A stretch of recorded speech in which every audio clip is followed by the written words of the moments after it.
যে সমস্ত সমস্যা আমরা চারদিকে দেখি, মনে করি যে এটা আমার কাজ না, আমার কাজ হলো টাকা পয়সা রোজগার করা, ওই কাজটা সরকারের উপরে ছেড়ে দিয়ে ওরাই করবে। এটা ভুল ধারণা।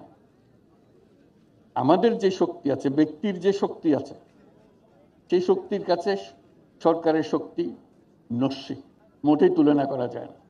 আমাদের শক্তি, ব্যক্তির শক্তি, এটা প্রচন্ড শক্তি। একবার শুধু তাকে উন্মোচন করা, জাগিয়ে তোলা, সে জাগিয়ে তোলার দায়িত্ব নিয়ে আজকে সমাজসেবা দিবস। আমরা যেন এটা করতে পারি। আমরা যেমন ব্যবসা করি, অনেক টাকা রোজগার করি, চেষ্টা করি টাকা রোজগারের জন্য, মুনাফার জন্য। যে যত বেশি মুনাফা করতে পারে তত আনন্দ পায়। এটা হলো নিঃস্বার্থের ব্যবসা। একটা কিছু চিন্তা করে দেখেন, পরস্বার্থে ব্যবসা হয় কিনা। এটা কিন্তু নাই, আমাদের প্রচলিত চিন্তার মধ্যে আমাদের কাছে নাই।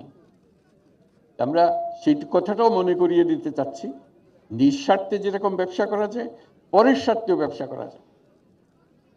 যে ব্যবসার থেকে আমি নিজে এক পয়সাও মুনাফা নেব না, যাবতীয় যা কিছু করছি পরের স্বার্থে করছি, এবং সেই টাকা যা রোজগার হবে সেই ব্যবসার মধ্যে থেকে যাবে, এতে আমি আনন্দ পাব। মুনাফা করে যেরকম আনন্দ পাই, পরের দুঃখ দুর্দশা বা সামাজিক দুঃখ দুর্দশা, সমষ্টিগত দুঃখ দুর্দশা, এইটাও অ্যাড্রেস করার জন্য, এটাকে সমাধান করার জন্য আমরা আনন্দ পাই।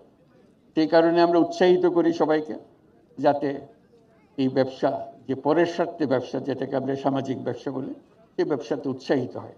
এবং এখন হচ্ছে, মানুষ আস্তে আস্তে এটা বুঝছে, বিশেষ করে তরুণদের মধ্যে এটা আছে যে হ্যাঁ, আমি যখন ব্যবসা করব, নিজের স্বার্থে ব্যবসা করব এবং অন্যের স্বার্থে, পরের স্বার্থেও ব্যবসা করব, যেটাতে আমি যা যা দেখি হচ্ছে না, স্বাস্থ্য খাতে ঘাটতি আছে, স্বাস্থ্যের সেবা করি, শিক্ষা খাতে ঘাটতি আছে, শিক্ষা খাতে সেবা করি, সামাজিক ব্যবসা করি, যে যত আবহাওয়ার কারণে যে সমস্ত সমস্যা হচ্ছে সেটার ব্যাপারে সামাজিক ব্যবসা করে। এগুলো করলে আমরা, এই যে বললাম যে সরকারের যে ক্ষমতা,